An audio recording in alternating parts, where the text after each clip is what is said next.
And we knew it would work. We knew the planter would do it. There isn't a planter made today that wouldn't do it. And I always say, if you can no-till Napanee clay, you can no-till anything. You kind of have to not constrain yourself to a label too much and not let it be a gospel that thou shalt never put any sort of tillage into the field, but it's a very strong guideline. I mean, I started heading for no-till 30 years before we did it, because I could see that we had to do something different, and I just had to figure out what and how. Hello and welcome to another episode of Winning with No-Till. Today we're at Kaiser Lake Farm, south of Napanee on the Hay Bay, and I've got Eric and Rob and Max with me to talk about their adventures in no-till farming. And they are a little bit of a twist from the other ones in the series in that they bring livestock into the equation, and we'll talk about that and manure management and such. So to get us started, I'd just like maybe Max take a shot at who is currently involved in the business, and then between the three of you, we'll talk about the journey to no-till. Yeah, I'm actually, one of my latest buzz lines lately is I'm the son of a farmer, I'm a father of a farmer, but actually there's one more who's not here. So Dad's part of the operation, my wife Jessica is part of the bookkeeping and whatnot, and Robbie and his sister Molly Beth are involved in the day-to-day operations as well. We have a full-time hired person, and we have some summer students that help out every summer too. We call upon some professionals when it gets into electrical work, the chicken handling, of course. There's crews that help us out with that, but certainly in the fields, it's us and not much more than that. And one of the unique things about Kaiser Lake Farms is where it's located, and the fact of your footprint is so solid. Can you talk about that a little bit, Max?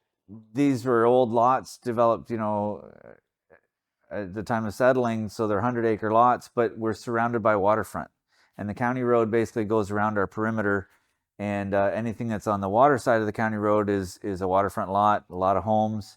There's over 200 homes within a mile of the edge of the farm anywhere. So having said that, the farms were not very attractive for farming in the previous generations, and we were able to acquire all of our land into one contiguous block. And Eric, can you talk about that a little bit? Because you're the one that sort of pulled that all together. Well, of course, the basis is that the Loyalists came here 240 years ago, and they spent the first 100 years clearing the land, mostly old growth forests. Over the second 100 years, an interesting phenomenon happened in that all, without exception, of the smart kids and eventually all the kids left.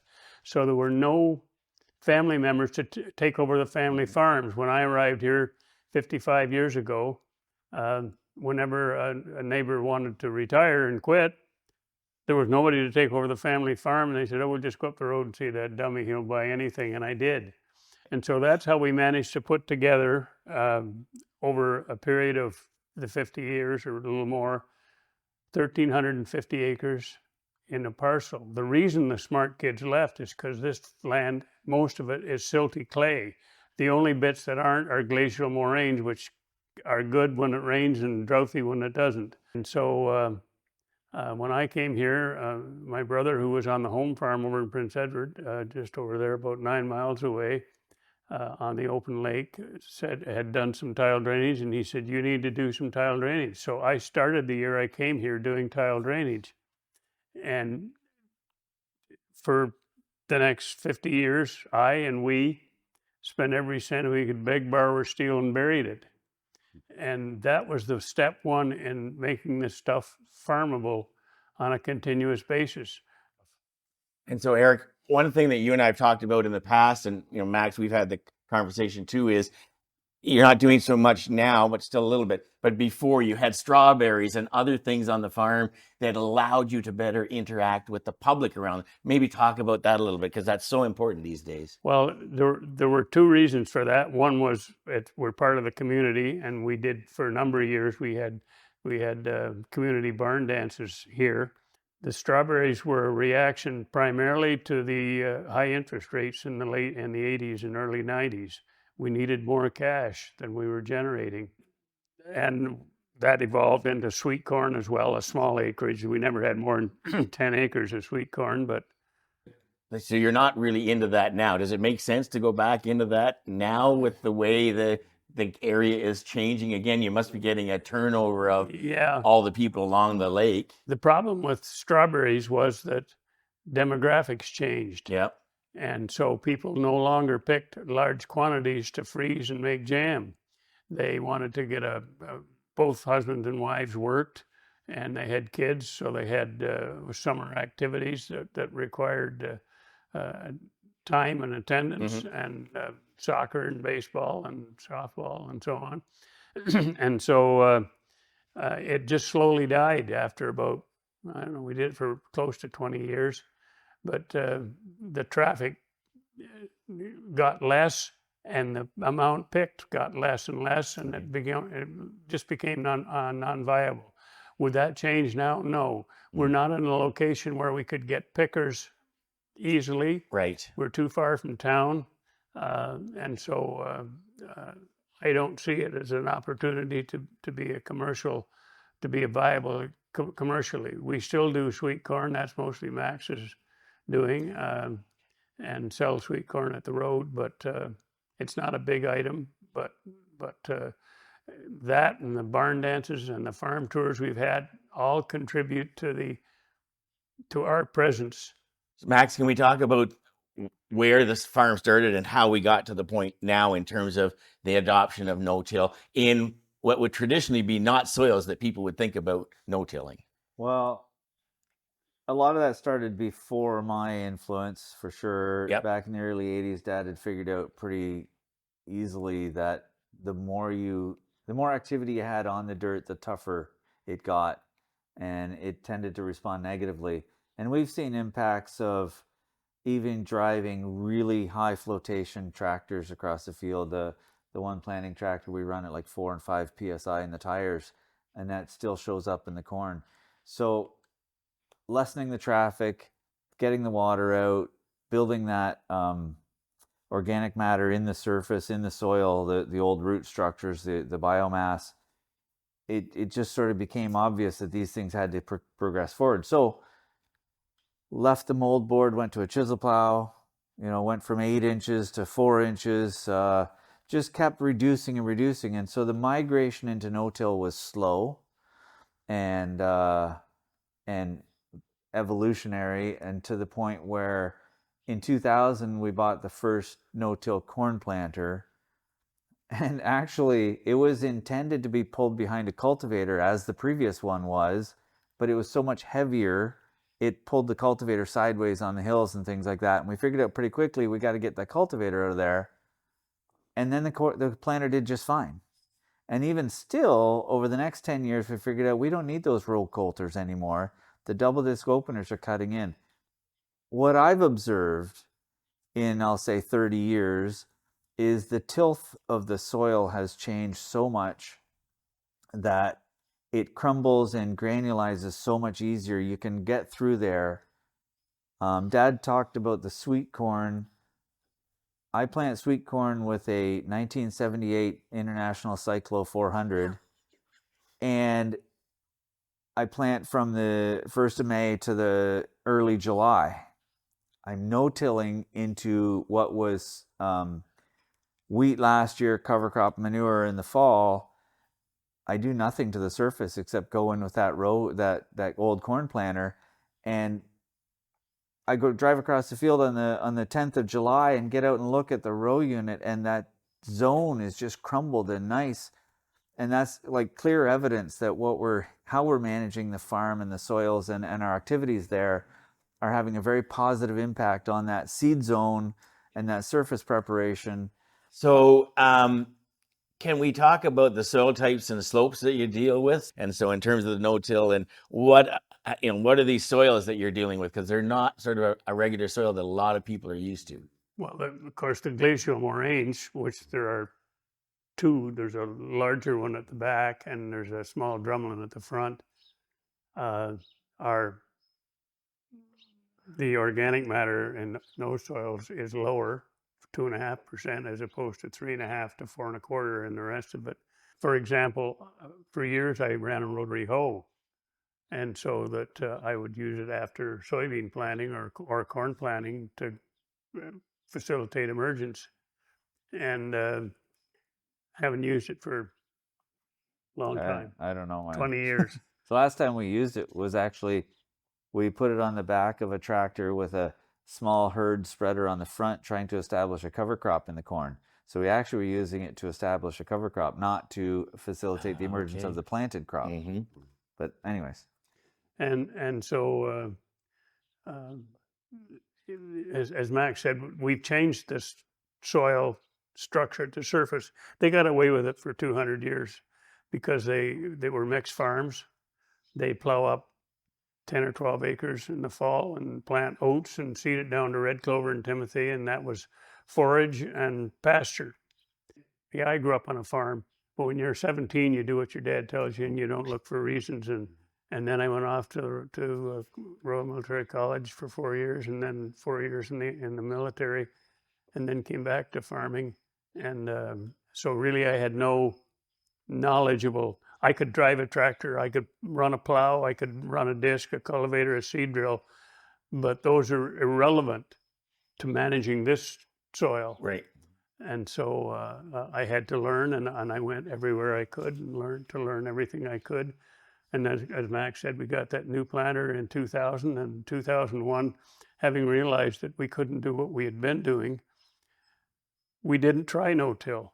We just did it. We 100% no-till in 2001. Corn, soybeans, and wheat, all with that same white planter. last year's soybean harvest, the ground was so phenomenally dry at harvest. We actually, as soon as we finished planting wheat, we irrigated.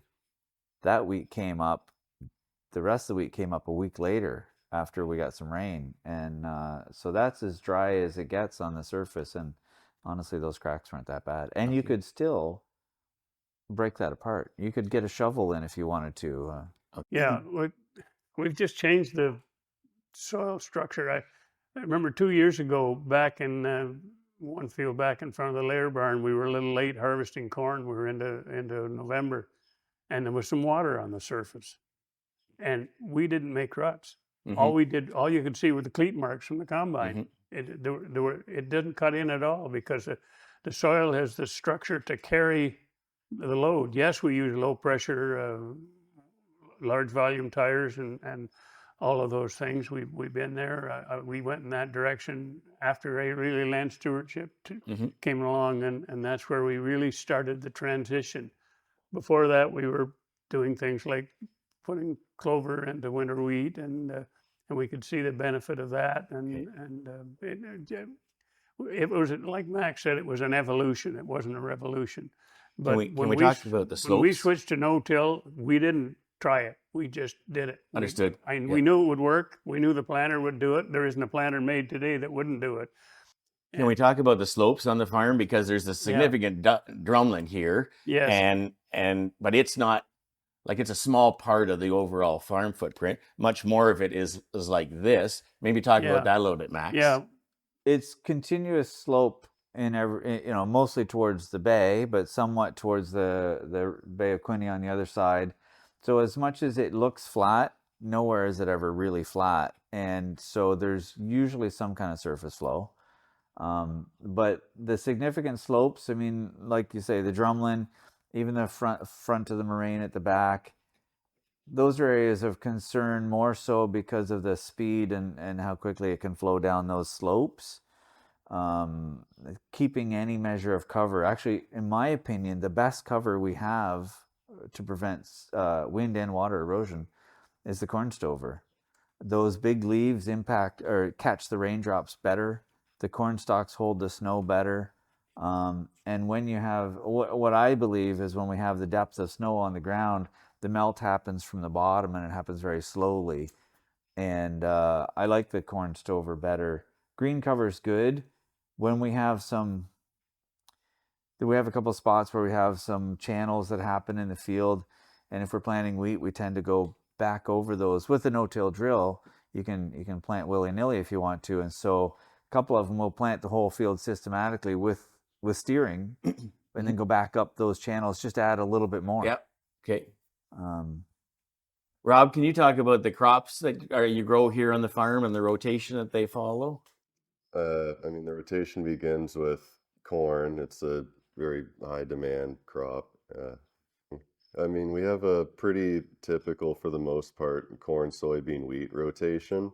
We try to modify that every so often, just adding different crops. And over the past few years, we've been adding about an eighth of the typical area of sunflowers to the rotation every year, and that usually replaces either, would you say, soybeans or corn in the rotation? It used to be soybeans, now it's more in the corn spot. Yeah, just as we figure out where it fits. And we usually plant that along roadsides, again, just for the sake of the neighbors, because it looks nice for everybody. My last visit, there were a couple of cars parked over there. Yeah, Yeah. Yeah. and then lastly, arguably after wheat, is a cover crop, which helps.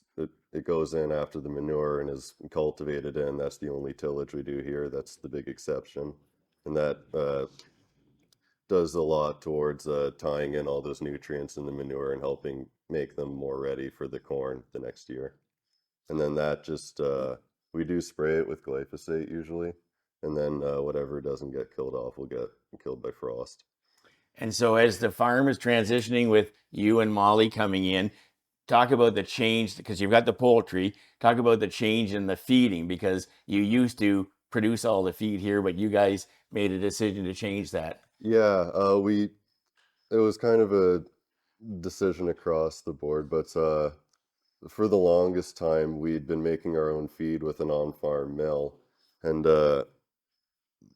that system had been there for several decades. It was starting to get old, and it was starting to not be economical to do it on a small scale anymore, unfortunately.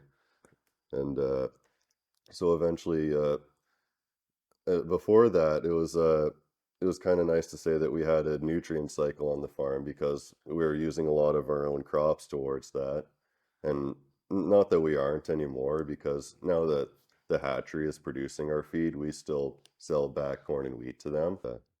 And so all the corn now and beans, they go to that place for marketing, or is there excess that goes off not associated with the feed side? So, Uh, sorry, go ahead. So only a portion of the corn that we harvest so far has gone towards the mill. We just started doing this in the past year, I'd say. 1 year ago. Yeah, a year ago. And I'm not sure how much wheat we've sent their way. The soybeans for the longest time have been pretty much straight cash crop. Chickens can't digest soybeans raw. They have to be Understood. roasted or milled or whatever. So that's been treated as a cash crop. The wheat and corn, we tended to sell off the excess for a long time. But with the relationship with the mill at the hatchery, they'll bring in a load of feed and typically take a load back. And it's been primarily the corn.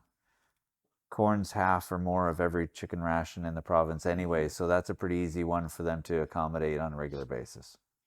And this change in terms of the long term, as you and Molly sort of get more involved in that, it just makes for an easier day. You don't have that piece of the equation to have to worry about. It did change a lot of things, for the most part for the better. Yeah, it leaves us with a lot more time to just do other things around the farm, address things that have needed to be addressed. At the same time, like, it was something that was a regular part of the day for a long time, and just with any change, like, you kind of find yourself missing it at first, even if it was necessary. Okay. And you had wanted it beforehand. Is all the sunflowers going for the cover crop mix, and what other crops are you guys growing for that hold back for cover crops? In the early spring, before anything else, we will plant some field peas. 5 acres of field peas or more is enough peas for us to use in our own cover crop mixture when we harvest them. The sunflowers were kind of started on a bit of a whim. Somebody suggested that our soils would be a good fit for them, or they would be a good fit for our soils, I guess. So we tried them. The first year was a phenomenal crop, and I thought, this is great. We'll do this every year. 2 years later, it was an abysmal crop, but we were kind of stuck with it. And so mostly they get sold to a local farm supply. They bag them up for backyard bird feeding. Okay. And he has a need for so much a year. We don't supply all of his need as it is. We keep back some for the cover crop. We hold back about 1,500 pounds. We put a barrel in each spreader load, so they become part of the cover crop mixture. But it's a cash crop, and it's a decent cash crop, and it's also kind of a fun one. So with the 3 generations of you, I want you to each answer this question, and it comes back to why be a no-tiller. And so what I'm saying is that a lot of people that are into no-till, they have a philosophy that that's why they want to be there. So from each of your standpoints, why are you a no-tiller, Eric? Because we had to be. But it's a simple answer. We couldn't go on doing what we were doing. It wasn't working. The corn responded poorly to even minimum till. And if there's tillage in the expression, there's nothing conservation about it. Even your footprint will have a negative impact on the soil. The only way you can get across this farm without any impact is to fly over it. It was a no-brainer. And so that's sort of the mindset aspect, right? Like you knew it in your gut. And Max, as the next generation, why are you a no-tiller? It'd be nice to say we got 5 acres of no-till beside 5 acres of conventional beside 5 acres, and we can quantify it. We can't do that. And we sort of did try a long-term tillage plot back in the 80s, but at some point you just give up and you stay with it. One thing that it's obvious to me to see is we're on the field as early or earlier than anybody else, so it's not holding us back at all. Okay. You always look at the crop in May and June and think, man, I drove by that cornfield closer to town and it looks so nice, the bright green against the dark brown, whatever, and ours kind of looks a little rough. But at the end of the day, when you're pulling it off and you see the crops and you see the yield, and we didn't buy a plow. We didn't have 3 tractors running in the spring. We got 1 piece of equipment, 1 tractor, 1 person. So we've cut the people down, we've cut the iron down, we've cut the diesel down, and in the end, the yield, we're right on. We're I'm not going to say we're the best in the county because that would be the wrong thing to say. But we're not in the bottom half for sure, and we never are. And when I compare us to the rest of the province, even, the wheat yields, the bean yields, and even the corn yields, they stand up just fine. And there's a lot of variation in what people are doing across the province, and it's not costing us. And in fact, we're saving money on the front end and making it at the tail end. It's really, you can't pencil it away on a balance sheet. And yeah, there's a time factor. There's the fact that we get out there in the fall, we take the crop off and you park the machines. There isn't mud up the side of the tractor. There isn't mud between the duals. There's no ruts in the fields. We don't have to fix ruts because we don't make them. It works for us. It's easy time. The dollars make sense. The end result, the yield makes sense. I can't see changing it. Yes, we compromise it every 3 years with the manure, but that's also planting a crop. And it's also that's a give and take. It's a give and take. It's also our one time in the rotation to do any leveling that we got to do. If we've had a tile fix, there's a hole there that we got to try to squeeze, level in. So there is a bit of a compromise and there is a give and take, but even that cultivation's shallow. We're staying out of the root zone and we're letting that biomass accumulate. We're letting that soil diversity and the healthy soils, talk about soil life and worms and all the rest of it. And I don't know why you'd want to go backwards. And one of the first comments you said when you started that statement is that it didn't look as good compared to some of the other crops that you saw from tillage. But again, the same thing with cover crops that we leave over winter.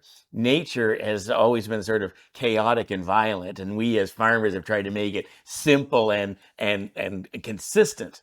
And I think that's a paradigm thing. And when I see it with my biostrip till guys up in Huron County, like it looks crazy to go into winter like that, except that's their mindset now. Anything that they don't see that looks like theirs, it bothers them. And so we need to change people's thought process of it doesn't have to be black going into the fall, it doesn't have to be smooth going into the fall, that we win with the complexity of it. Yeah. So Rob, is you coming on and taking into the parts of the management of the farm and stuff, what's your thoughts in terms of no-till? Yeah, so the farm went no-till in 2001, is that correct? I was born in 96, so it's really easy for me to say that's all I know, but also like Dad said, I have an experience working off the farm and tilled land that wasn't tile drained, and between everything that these two have already said, I don't have much reason to, leave it or try something else. Mm-hmm. To that end, for the future, I do have ideas for how to modify the system and maybe change different things about it. One thing I've had on my mind recently, just because of the end of manure season, and I just spent some time out in the field spreading manure. I'm pulling around this big heavy tanker, and putting down all this weight in the field, and then we spread the manure and it's cultivated in. We, I don't remember too well because I was so young, but we did try incorporating with the real ones, and it didn't go well because of the feathers. Oh, right. So that's a big hitch, and spreading chicken manure is you can't really incorporate it because of the feathers. So I have ideas for going into the future. I've looked into technologies like composting and anaerobic digestion, but those themselves are big investments. Mm-hmm. And I think the big thing is that for 2 decades or more, driving that big tanker through the field and cultivating worked. And that's the biggest reason why we still do it. Understood. So I think for the mindset that you need in no-till, you kind of have to not constrain yourself to a label too much and not let it be a gospel that thou shalt never put any sort of tillage into the field, but it's a very strong guideline that has a lot of basis to it behind it. All right. Awesome. And so far as the manure goes, it is essential to maintain the organic matter level. And I've done organic matter soil tests for 25 years, and we haven't increased it, but we haven't decreased it. So I just want to quantify that a little bit because I don't want to discourage others around no-till, because you said that manure, it has to be, but and then when you were saying that, are you talking about it in the context of this soil type? Because other people in no-till are making it work and stuff. Just any comments on that, Max? Well, yeah, shit happens. It has to happen. I think that it's not just NPK, right? And if all the plant needed in its entire existence is NPK, yeah, you could grow it in water, right? Or you could grow it hydroponically. There's all the other things that have to happen that be there, all the trace elements, the organic matter, The biology. the biology. I mean, we know that there's a lot of activity between the plants and the microbiology in the soil in terms of maneuver or mobility of nutrients and stuff.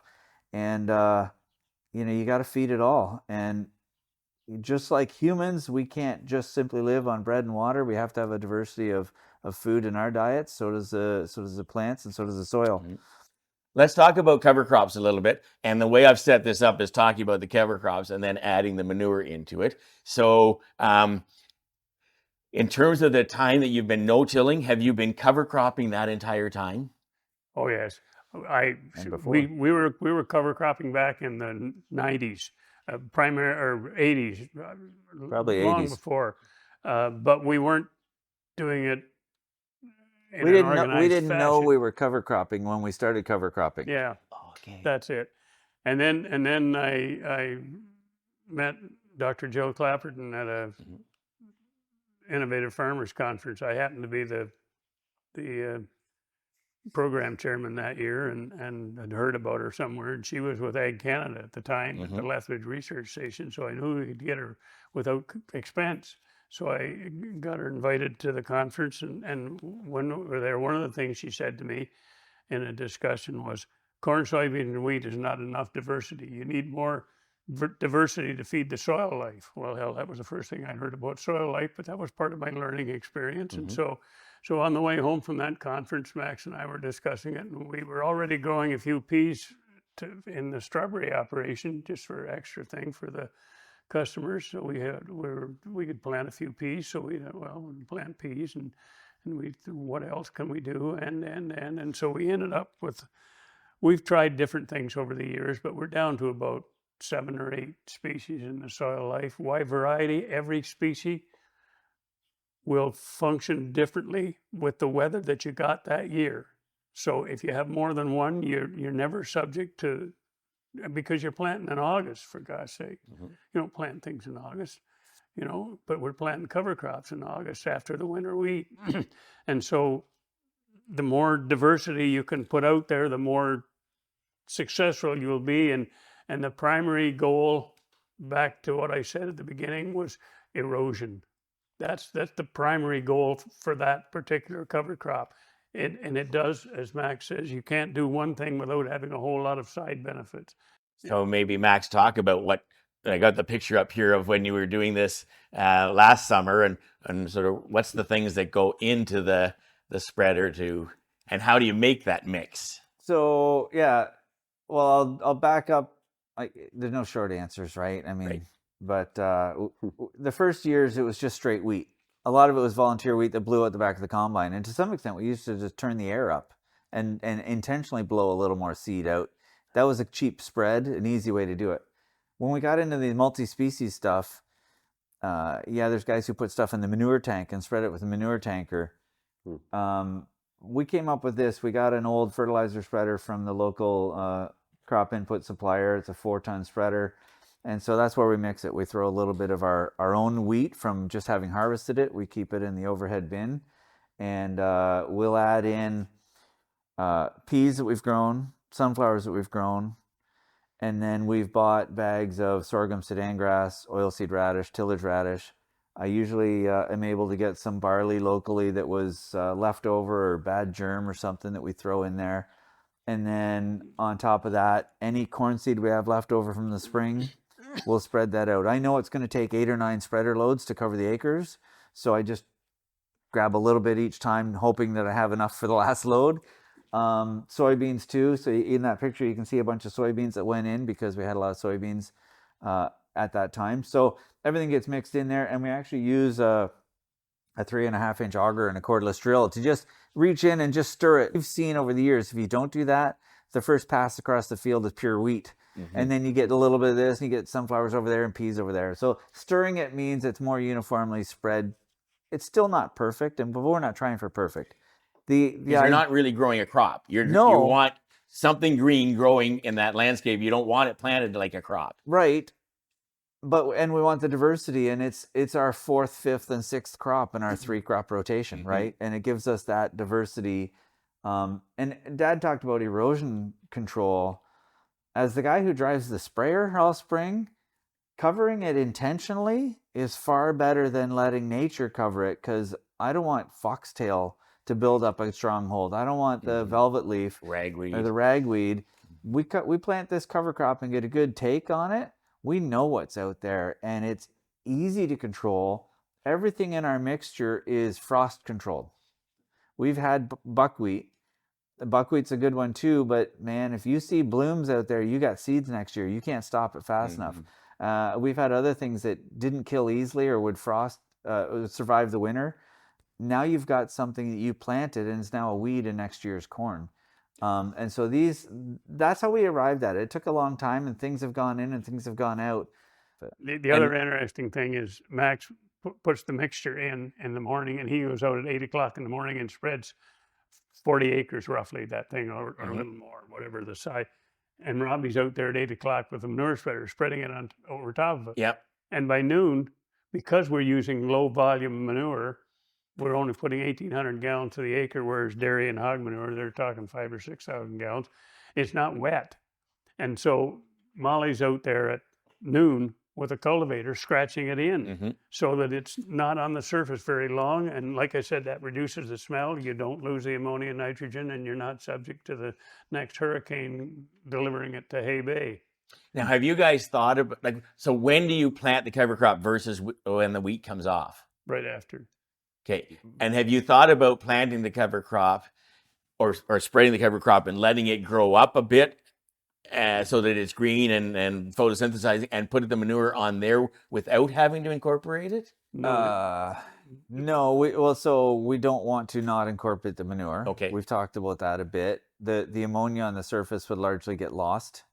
Okay. Because if you allow it to dry on the surface, you're going to lose half of it or more. Even if it was going into a green standing crop? If it's laying on the surface and dries, she'll tell you. it dries off. And drying is water leaving, and water leaving's taking ammonia with it, right? So, no, we want to incorporate it. And it's not just planting the cover crop. We're also tipping the wheat stubble in. We're also mixing in. We've chopped most of the straw, so we're stirring that in. And scratching the surface, we were probably cultivating 2.5 inches deep, right? There's enough dirt rolling that we're mixing everything in, but it makes for an opportunity to do some leveling, to tip the wheat stubble. We tend to cut the straw a little high. So you got 6 or 8 inches of wheat stubble sticking up.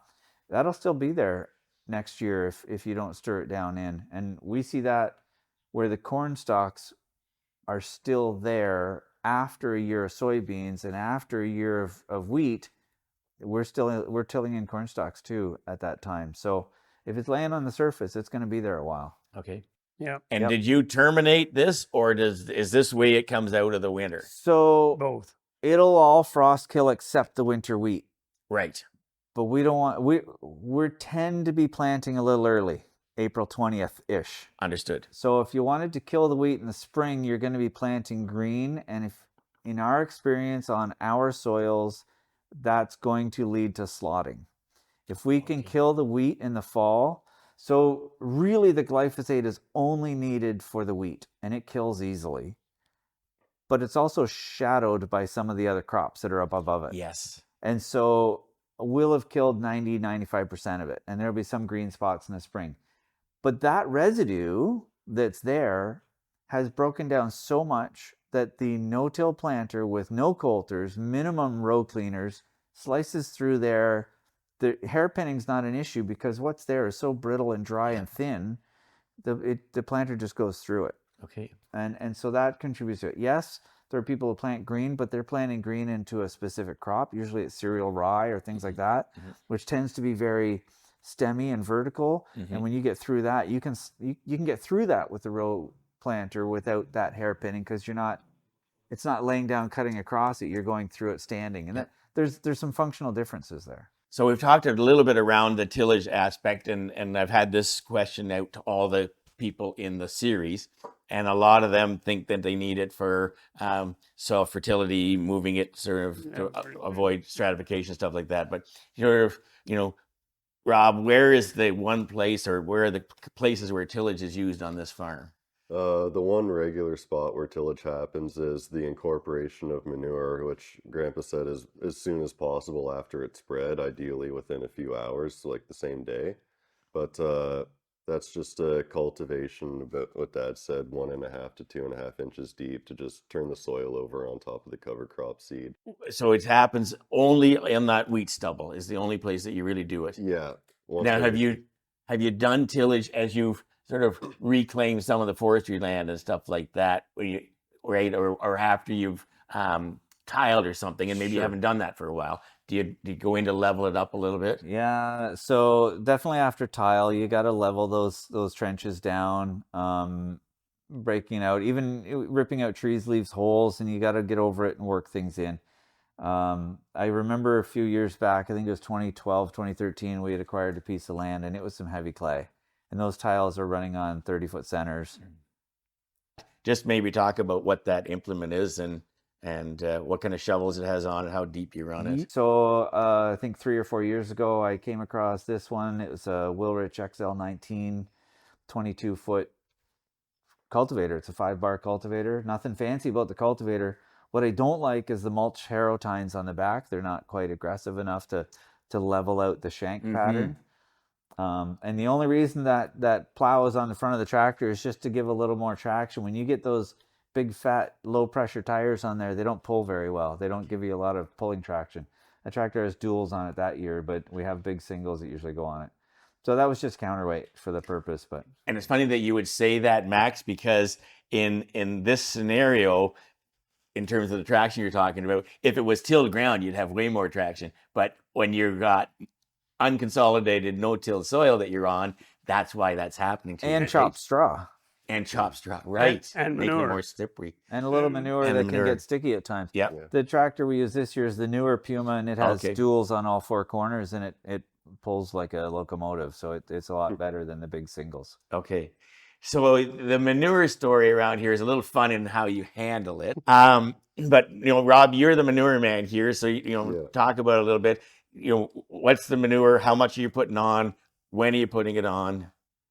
Yeah, so we have an annual quota for 30,000 layers, and I guess right now about 100,000 pullets.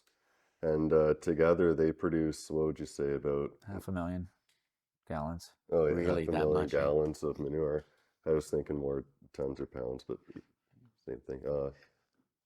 And we're putting out 1,800 gallons an acre. That's our goal, 1,800 to 2,000. And there are 350 acres of each crop per year. So minus one large field, we usually miss one of the fields near the front of the farm because that would have been all pasture land, and it's not as desperate for nutrients like nitrogen and phosphorus from all that pasturing. How important to all of you? How important is manure to the system? And you kind of emphasize that, Eric. But I can't say it wouldn't work without it, but it works a hell of a lot better with it. okay, Like I said, I've read innumerable multi-person, I don't know what you call them, reports. Yep. And the conclusion at the end of all of the reports, without exception, is that without organic amendments, in certainly in Western Europe and in most of North America, you cannot maintain organic matter without organic amendments, Okay. manure. As the guy who's running the business right now, I'm looking at the dollars and cents. And the good sense of manure is that it's worth, just in the NP and K, multiple times more than it costs to spread it. okay, It's a byproduct of the egg production, as usually a byproduct of any animal agriculture, but it's a huge value.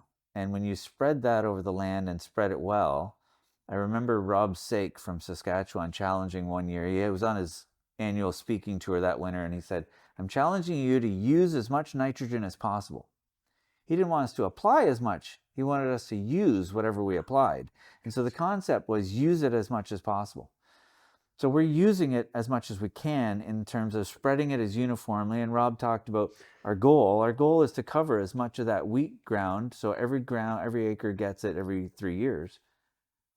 So using it as well as we can, spreading it as well, means that we are not buying commercial fertilizers. We buy nitrogen for corn, nitrogen for wheat, starter for corn and wheat, no potash, no phosphorus. I mean, once in every 10 or 15 years, we might target some lime or something to do some leveling of pHs and stuff. But the manure is the prime and key nutrient source in the cropping system. and through the no-till and the incorporation, that makes that more available to be able to count on that for the crop. That's right. Okay. Just carrying on with the manure a bit, I promised them something fun. And so, Rob, you seem to be the main guy in terms of manure application, but it seems like your dad reserves the next thing for himself still. I'm not sure if you try that or not. But Max, maybe talk to this a little bit, and then we'll get Rob to talk about spreading it. So liquid layer manure is not common, and there's a lot of reasons for that. Rob talked earlier about the feathers and distributing it. Splash plate spreading works. But agitating. So that manure goes in there over the span of a year and comes out in a week or 3 days. Then we do have a screw agitator for the back of the tractor to try to break up the surface and stir it up. But even still, it gets thick, and it gets thick suddenly at the bottom. And the calcium that's fed, the large granule calcium, has precipitated out somewhat, sometimes more than others. And it'll end up in the corners or berms in there, or it just stops flowing. It just gets thick. It gets 10-12% dry matter, and it stops moving because that calcium's heavy. And so years ago we came up with, we used to have ramps and we would roll it down the ramp into the pit. That actually became a little bit dangerous and touchy. You had that old tractor. That's a 1969 165 Massey. So that's pretty deep. That's right at the front end. That's probably the first day I've been in there, or the first hour, because if it gets much higher, the shit hits the fan, and then it's everywhere. It's hard on the alternator for one. I end up with splash marks all over me. The window's open, but I usually close the cab because the bar tires splash it around. I end up with a lot on me. But do I reserve it for myself? No, I'd gladly give it up. But Rob's driving the tractor, and so he's busy enough just coming and going. There was a couple years in there where I did both, and before that, Dad drove this while I spread. So there's a migration, and in a few years, Rob will get to enjoy that part too. Or Molly's out cultivating, so she can't come in and out. And I certainly wouldn't want to put one of my summer students in there. And honestly, that old tractor's a bit of a handful. And how much time do you have to be in there? Like once it gets down that far, for the rest of the time until it's empty, are you in there? I don't have to be continuously moving, but I'm in there for the last half day. So it takes us about 3 days to spread this 280,000 gallons. We get down to a certain point, and Rob says, "Okay, it's not moving. I need you in here." Okay. And I start going, and the first hour I'm pretty busy, and I'm stirring while he's out spreading, and then it gets to a point where I come to stop and I wait. And he comes back, and as soon as he starts to pump, I start moving, just create waves to the pump and keep it deep at the pump, and so it's on and off for about a half a day. Okay. The pump is in a 3 foot deep Well, well. Yeah. Okay. So that you just keep filling the well as it gets lower and lower in the barn, and we can take it right down to the bare floor.